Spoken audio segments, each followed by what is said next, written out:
After school here, I'm ready to start playing some Path of Exile. New league's coming up, and here's some information for newer players to the game. Either you never played, or maybe you tried before, got frustrated with it, and wanted to get another shot. I've been playing Path of Exile for the last 26 leagues, but in a lot of ways I still consider myself a newbie because there's a lot of things about the game I actually still don't know or fully understand. And I tend to play a lot of characters each league. I try to develop my own characters for the most part. I don't min-max them. I sometimes follow guides, but more often than not, I'm just experimenting with my own characters. Most aren't great, to be honest, but I play them while they're fun, and then after they stop being fun, I give up and I try something different.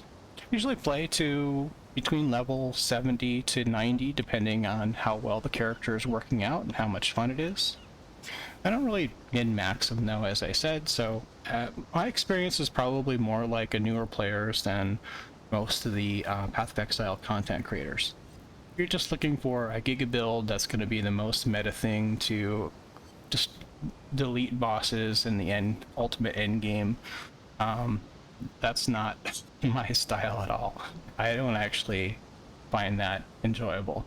One league, I had one really extremely meta character, and I could defeat all of the top level bosses in that league very easily, and it just wasn't even fun to me. It was kind of fun to build the character, but once I deleted those bosses a couple of times, it was like, okay. What else you got? That's not really a game to me. So, hopefully my information is helpful to you as a newer player. This new league, starting in June 13th, we'll have a reveal on the 5th. Patch notes will be released sometime between the 5th and the 13th. Reveal will give you kind of the flavor for the league, the feeling about what it's going to be like, what you're going to be doing in that league. The patch notes will give you all the actual details of how things are going to work, or at least mostly. There are always new things to discover or things that are kind of ambiguous, but these patch notes are kind of what everyone really waits for to really know what's going to happen. I'll be releasing my Blight guide, which is one of the in-game mechanics. It's one that I use almost every league early on to build some initial currency and get some items going. I think it's really fun. It's a tower defense type of a mechanic. Not everyone likes it, but it's relatively easy to do. You don't have to have a good character to make it work. That's the main thing for me, is often experimenting with characters and they're not very strong. So I want to play a mechanic that is relatively easy for my character so that I can be successful with it. Excuse me. I also have my Universal Witch leveling guide that's already released. It's a full walk through the game from the beach to the final boss and the campaign. And with this guide, you can use the witch character. You don't need an ascendancy. I didn't ascend in my walkthrough, and the build was strong going through the campaign. So if you choose any ascendancy, it's going to be strictly better than the character that I built. This is a guide anyone can follow and be successful in the campaign. I don't reveal everything in the game to you. I'll leave some things for you to discover. So I don't want to give away everything. But I make all the decision making about the gear, the gems, the skills, the quest, and things like that. You'll learn about in my walkthrough. So if you love listening to my voice now, just imagine listening to me for 13 hours. You can do it. I'll link that down below. So in this new league, we're getting some new Atlas stuff. If you're new to the game, that won't necessarily mean anything to you. A betrayal, we're not going to be unveiling to discover crafting recipes, which is great. I always dreaded new leagues, that part of new leagues anyways. Hated unveiling items to discover these recipes. It's just, but it's no longer a thing. We're going to be getting some new crafting orbs, which if you get into crafting, are going to be pretty interesting. And for you as a new player, if you are a new player, the main thing you should probably do is to focus on the new league mechanic. I find it helpful to know at least a little bit about the league mechanic before the league begins, because things are not always well explained in the game, and having a little bit of knowledge going in can help you. I try not to find out too much about it though, because, you know, I want to discover it as I go, and if I struggle a little bit, that's totally fine for me. I don't mind. So, up to you how you want to play that, but that, if you're looking for information about the new league, that's the thing you really want to find out about. So the characters, I'm going to start, I'm going to play at least these 5 I have listed here, and I'll start with the chieftain or the occultist. I'm not sure which yet. See how I'm feeling. Probably the chieftain, but I'm not sure. And then I will play a minion build of some sort. I'll try to use our Kali's Fang in something. I always do. Every league I try to use this item. Spawn spiders, spider minions that fight for you. It's really cool. It's kind of a funky mechanic though, and you can build it strong with a very clunky play style, or you can try to automate things, and it's generally not as good, but it's kind of a challenge to make it a fun build to play. And I'm going to try Cyclone. It's the only melee skill that I like, so I'm going to give it a shot. I haven't played it in years, actually. I can show off these 2 characters. I took my my witch that I leveled to the walkthrough, and I turned it into a Death's Oath occultist. And then I leveled a chieftain using actually the same leveling guide, basically. Slightly different passive tree, since you start in a different place in the passive tree, but basically the same approach. I leveled chieftain totally fine, and then I turned it into Frostblink Ignite. There's an existing Frostblink Ignite build out there.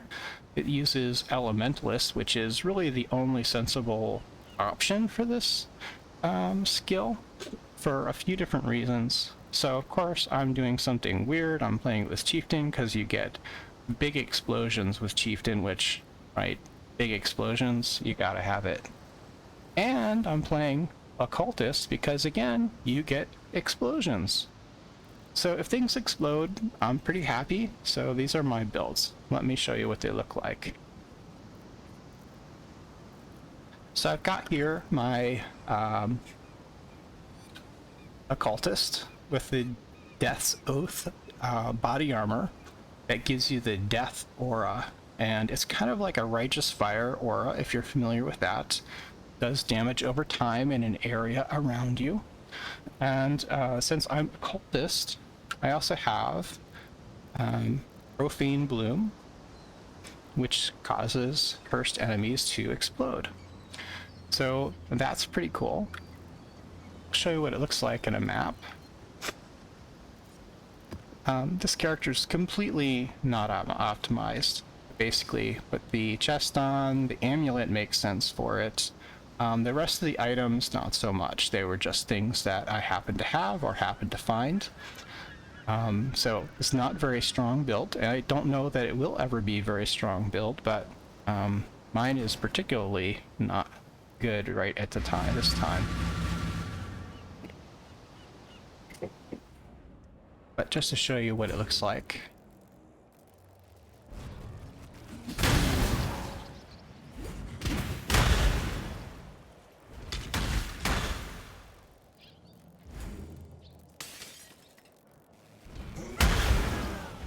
When I'm ready, Yeah, and that's sort of what the build looks like.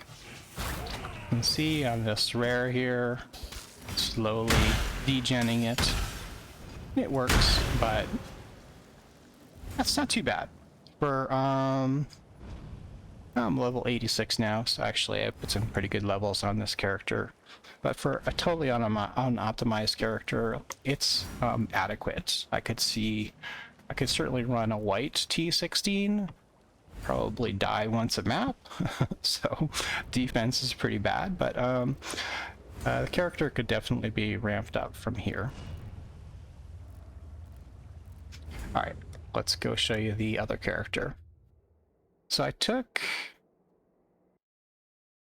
that witch leveling guide and I used it with Chieftain. This character actually did buy some items, so it's not too far off of what an actual build for this might look like. Again, it's the body armor that makes this build. We're using Frostblink as our attack skill, which is a weird thing to do generally.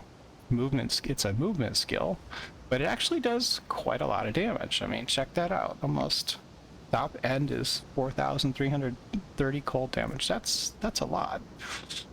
And we are in this body armor that gives +5 levels to movement gems and increased damage to movement skills. Those are pretty rare attributes, mods, and to have this in this armor, it's kind of custom built just for this kind of a skill. So you can see I'm at gem level 28 because of the plus levels from the other items that I have here. Got the Legacy of Fury boots, which set things on fire around me and do scorch. They do scorch. That's gonna add some damage. +2 gems here.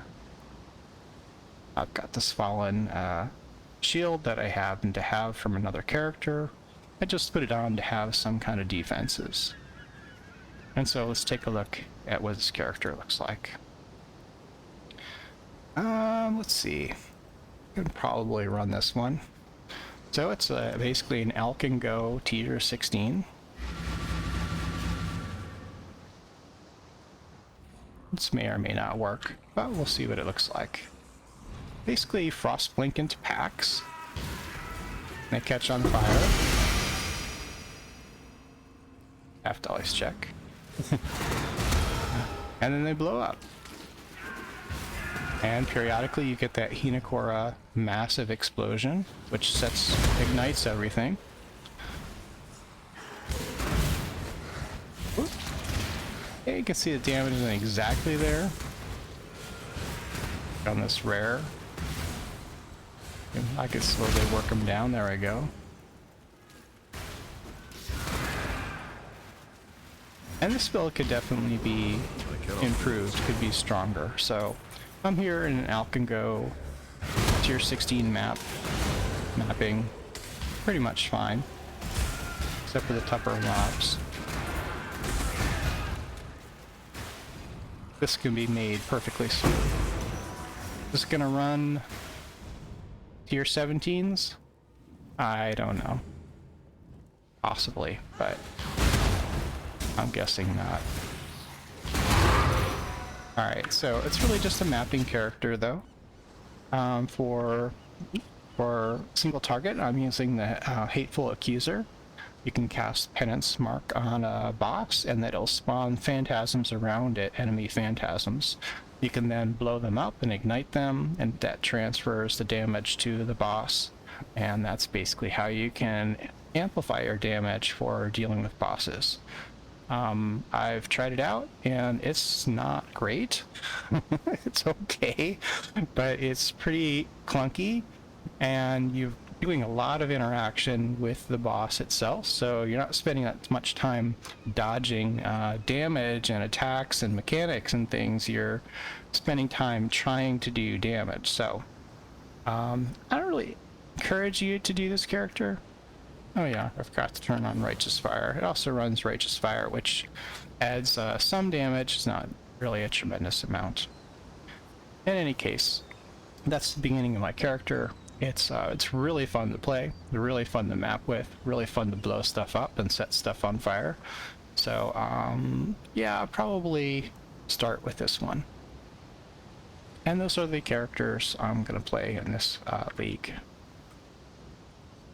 So that's about it for me. I hope you enjoy the league.